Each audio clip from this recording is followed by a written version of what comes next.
नमस्कार दोस्तों, आज के इस वीडियो में हम क्लास 12th के हिस्ट्री के चैप्टर 9 उपनिवेशवाद और देहात को समझेंगे। इसका पार्ट 1 हमने पढ़ा था। अब इस वीडियो में हम पार्ट 2 की चर्चा करेंगे।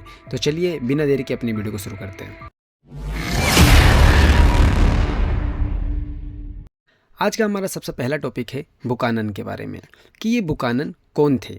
ठीक है, इनको समझते हैं। तो देखो, जो बुकानन थे ना, वह फ्रांसीसी चिकित्सक थे जो भारत आए थे और इन्होंने बंगाल चिकित्सा सेवा में 1794 से 1815 तक काम किया था और कुछ वर्षों तक वह भारत के गवर्नर जनरल लॉर्ड बेलेजिली का सर्जन भी रहा था।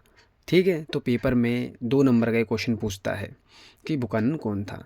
19वीं सदी के शुरुआत में बात करें तो ये राजमहल की पहाड़ियों को इन्होंने दौरा किया था, जिसके बारे में अभी हम वीडियो में आगे चर्चा करेंगे कि राजमहल की पहाड़ियाँ क्या थी और पहाड़ी लोग कौन थे। तो इसके लिए भी इन्हें जाना जाता है कि 19वीं सदी में इन्होंने राजमहल की पहाड़ियों का दौरा किया था। तो अब हम चलते हैं राजमहल की पहाड़ियों की ओर। तो देखो, सबसे पहले हम समझते हैं कि ये पहाड़ी कौन थे, पहाड़ी कौन लोग होते थे।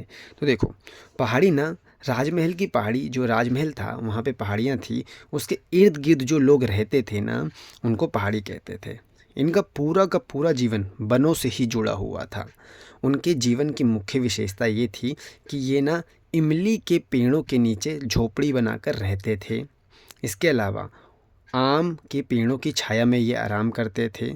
ये अपने पूरे प्रदेश को निजी भूमि मानते थे, यानी भूमि पे हक नहीं दिखाते थे, पूरे प्रदेश को अपनी निजी भूमि मानते थे।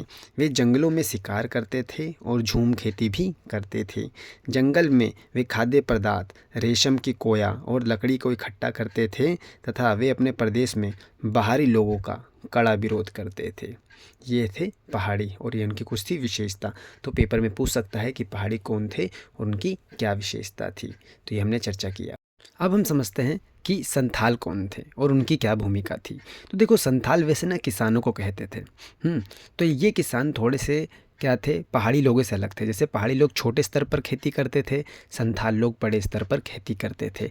ये जंगलों को सफाया करने से नहीं कतराते थे। ये क्या करते थे, जंगल को साफ करके बड़े पैमाने पर खेती करते थे। ये चावल और कपास उगाने लग गए थे उस समय। तो अंग्रेज़ों ने ना इन्हें उकसाया, बोला कि आप पहाड़ी के अंदर जाओ और वहाँ की ज़मीन को साफ़ करो, तो आप वहाँ पे बड़े पैमाने पे खेती कर सकते हैं। तो 1780 के दशक में ब्रिटिश अधिकारियों ने इन्हें जंगलों में भेजने का निमंत्रण दिया और इन्होंने अपना भी लिया। पहाड़ी लोग जंगल में अंदर गए और इन्होंने वहाँ के जो निजी लोग थे पहाड़ी, जिनके बारे में भी हमने पढ़ा, पहाड़ी लोगों को वहाँ से इन्होंने भगाया और क्या किया, युद्ध करना पड़ गया इनको, जिसके कारण इन्होंने वहाँ पे भगा के वहाँ पे भी जंगलों को काट कर बड़े पैमाने पर खेती करना शुरू कर दिया और पूरी ताकत से वहाँ की भूमि की जुताई करनी शुरू कर दी। तो ना पेपर में अब क्वेश्चन आएगा कि हल और कुदाल की लड़ाई क्या थी, तो इसको समझते हैं। देखो, जैसे मैंने बताया कि पहले पहाड़ी लोग जो थे वो जंगलों में रहते थे। तो पहाड़ी की जो पीछे महल थी, यानी पहाड़ पे के पास, वहाँ रहते थे। तो वो क्या करते थे ना, कुदाल का प्रयोग करते थे, झूम खेती करते थे, थोड़े पैमाने पे खेती करते थे, जंगलों को पूरी तरह से नहीं काटते थे और वो कुदाल का प्रयोग करते थे। लेकिन जैसे ही संथाल जंगलों के अंदर बढ़े और उन्होंने पहाड़ियों को भगा दिया, तो पहाड़ियों के बीच में और संथालों के बीच में ना युद्ध शुरू हो गया। तो जैसे इन दोनों के बीच में युद्ध शुरू हुआ तो इसको हल और कुदाल की लड़ाई कहा गया, क्योंकि जो पहाड़ी थे वो कुदाल का प्रयोग करते थे जबकि संथाल हल का प्रयोग करते थे।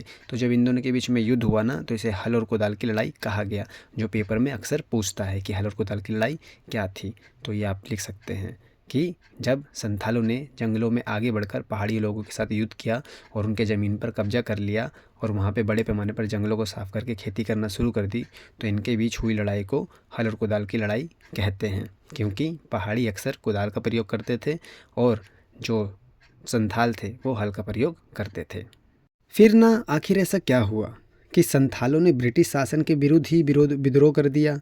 अभी जैसे हमने पढ़ा कि जो अंग्रेज़ थे उन्होंने ही संथालों को उकसाया कि आप जाओ पहाड़ी के इलाके में जाओ और वहाँ पे खेती करो। लेकिन फिर संथालों ने उनके खिलाफ़ विद्रोह क्यों किया? जिसका पहला कारण माना जाता है, सरकार उन पर भारी कर लगा रही थी। देखो, हुआ क्या था ना कि पहले अंग्रेज़ों ने उन्हें बोला कि आप जाओ पहाड़ी के अंदर, हम आपको सहायता देते हैं, आप युद्ध करो और वहाँ पे बड़े पैमाने पे खेती करो। लेकिन उनको धीरे धीरे इस बात का आभास हो गया था कि उनके हाथों से, जिनको वो अपनी ज़मीन समझते थे, संथाल जिन्होंने युद्ध करके जीता था, वो उनके हाथों से निकलती जा रही है। हुआ क्या था कि सबसे पहले जो अंग्रेज़ी सरकार थी उन पे टैक्स लगाने लगी भारी भारी। और जो साहूकार थे ना, जो उन्हें पैसा देते थे उधार, वो भी ऊंची दर पर ब्याज लगाने लगे थे। और जब वो ऋण नहीं चुका पाते थे, यानी जो उधार लिए थे वो नहीं चुका पाते थे, तो उनकी दशा और ख़राब हो जाती थी और वो उनकी ज़मीन पर कब्जा कर लेते थे। जमींदार लोग भी संथाल के प्रति दयावान नहीं थे। उन्होंने भी उनके ज़मीन पर अपना दावा करना शुरू कर दिया था, जिसको दामिन ए कोह कहते थे, पेपर में आता है। तो जो पहाड़ी क्षेत्र की जो ज़मीन थी उसे दामिन ए कोह कहते थे। तो 1850 के दशक तक आते आते संथाल लोग ये अनुभव कर लिए थे कि भाई अब हमारे हाथ से ये ज़मीन निकली जा रही है और सबका रवैया बदलते जा रहा है। यही कारण है उन्होंने फिर ब्रिटिश शासन के विरुद्ध विद्रोह करने का फैसला किया। तो पेपर में ये भी क्वेश्चन आता है कि संथालों ने ब्रिटिश शासन के विरुद्ध विद्रोह क्यों किया, जिसका आप आंसर लिखते समय ये 4 कारण दे सकते हैं। ये 4 कारण ही मेन था जिस कारण से उन्होंने विद्रोह किया था। तो अब हम बढ़ते हैं अपने अगले टॉपिक की तरफ, जो है कि ये जो अमेरिका थी वहाँ पे गृह युद्ध हुआ और उस गृह युद्ध का क्या क्या प्रभाव पड़ा किसानों पर। ठीक है, तो देखो अमेरिका में ना 1861 में गृह युद्ध छिड़ गया था, जिसके कारण अमेरिका से आने वाली कच्ची कपास की आयात में भारी गिरावट आई। उस समय इंग्लैंड क्या करता था ना, अमेरिका से ही जो कपास होता था वो ज़्यादातर मंगवाता था। तो जैसे ही वहाँ पे गृह युद्ध छिड़ गया 1861 में, तो वहाँ पे क्या हो गया कि कपास में भारी गिरावट आ गई थी आयात में। अब वो ले नहीं पा रहे थे, ख़रीद नहीं पा रहे थे, तो उन अंग्रेज़ सोचने लगे कि भाई अब हम अमेरिका से तो ले नहीं सकते, तो कहाँ से कपास ले। तो उनकी नज़र भारत और तथा अन्य देशों पर पड़ी जो उनके उस समय उपनिवेश थे। तो उन्होंने उसको संदेश भेजा कि ब्रिटेन को कपास चाहिए और अधिक से अधिक मात्रा में उनको इन देशों से कपास को निर्यात करे ताकि उनकी कपास की पूर्ति पूरी हो सके। तो उन्होंने ये फैसला किया, जिस कारण से भारत में कपास की मांग बढ़ी और यहाँ के किसानों को ना कपास को उगाने के लिए प्रोत्साहित किया गया। अब उन्होंने किसानों को प्रोत्साहित किया कि आप क्या करो भाई, कपास उगाओ। उसके लिए इन्होंने शाहूकारों को और बाकी लोगों को भी बोला कि भाई आप किसानों को पैसा दो ताकि वो कपास उगा सके और भारी मात्रा पर उनको ऋण उपलब्ध कराए। तो फिर क्या होने लगा कि किसानों को असीमित ऋण उपलब्ध होने लगा और उन्हें 1 एकड़ भूमि पर 100 अग्रिम राशि दी जाने लगी, जिससे किसानों को भी भाई थोड़ा प्रोत्साहन मिला। किसानों ने बोला चलो ठीक है, इसमें हमारा फ़ायदा है। तो किसान भी फिर, कुछ किसान मजबूरी में, कुछ किसान अपने फ़ायदे के चक्कर में क्या करने लगे, कपास की खेती करने लगे। 1862 तक आते आते ना ये स्थिति हो गई थी कि ब्रिटेन की कुल कपास का आयात का 90% भाग जो था वो अकेले भारत करने लगा। भारत 90% भाग क्या करता था, अकेले उसको ब्रिटेन को निर्यात करता था कपास। इसके बाद इसका कुछ फ़ायदा भी हुआ। जो धनी किसान थे उसको तो बहुत फ़ायदा हुआ, उन्होंने तो बहुत पैसा कमाया। लेकिन जो गरीब किसान थे जिनके पास अपनी भूमि नहीं थी, वो इसके कर्ज के तले क्या हो गए, दब गए। कर्ज का बोझ उन पे दिन प्रतिदिन बढ़ता गया, यानी अमीर किसान अमीर हो गए और गरीब किसान गरीब हो गए। ये इसका कुछ प्रभाव पड़ा था। अब हम बढ़ते हैं अपने आखिरी टॉपिक की तरफ, जो है 5वीं रिपोर्ट। बहुत ही इंपॉर्टेंट टॉपिक है, पेपर में 8 नंबर का क्वेश्चन भी पूछता है कि 5वीं रिपोर्ट क्या थी। तो देखो, जब हम बात करते हैं ना 5वीं रिपोर्ट की, तो 1813 में ब्रिटिश संसद में ये रिपोर्ट पेश की गई थी।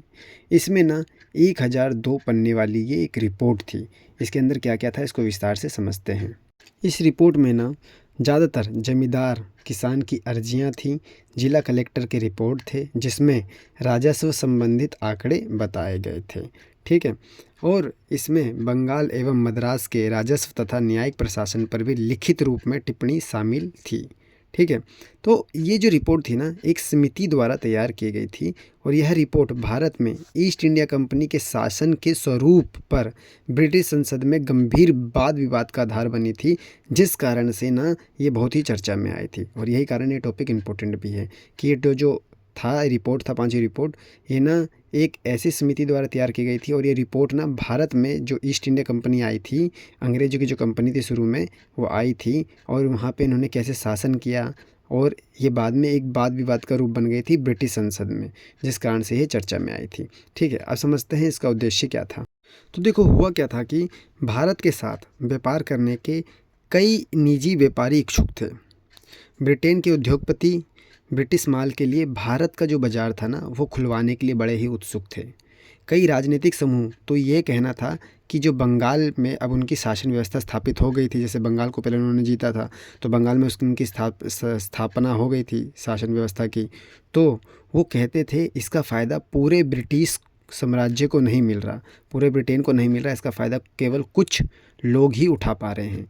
तो कंपनी के इस कुशासन के प्रति ना ब्रिटेन की जो संसद थी उसमें वाद विवाद होने लगा कि इसका फ़ायदा जो भारत पे इन्होंने बंगाल पे कब्जा किया उसका फ़ायदा कुछ ही लोग उठा रहे हैं, पूरे ब्रिटेन को उसका फ़ायदा नहीं मिला।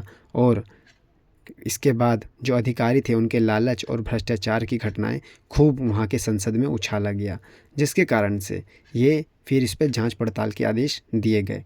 और फिर जब जांच पड़ताल के आदेश दिए गए तो वहाँ पे एक समिति को भेजा गया जिसको यहाँ की जांच पड़ताल करनी थी। वो समिति आई और फिर उसने जांच पड़ताल किया और उसने अपनी रिपोर्ट प्रस्तुत करी, जिसको 5वीं रिपोर्ट के नाम से जाना जाता है, जिसमें मैंने बताया 1002 पृष्ठ थे और उसमें 800 से अधिक पृष्ठ परिशिष्टों के थे, जिनमें से ज़्यादातर जमींदारों और रैयतों की अर्जियां थी और जिला कलेक्टर की रिपोर्ट थी और इसमें राजस्व संबंधित भी आंकड़े थे। तो दोस्तों आज की जो वीडियो है वो यहीं पे समाप्त होती है। वीडियो अगर आपको पसंद आए तो वीडियो को लाइक करें, हमारे चैनल को सब्सक्राइब करना ना भूलें और अपने दोस्तों के साथ इसको शेयर जरूर करें। मिलते हैं आपसे ऐसी नेक्स्ट वीडियो में।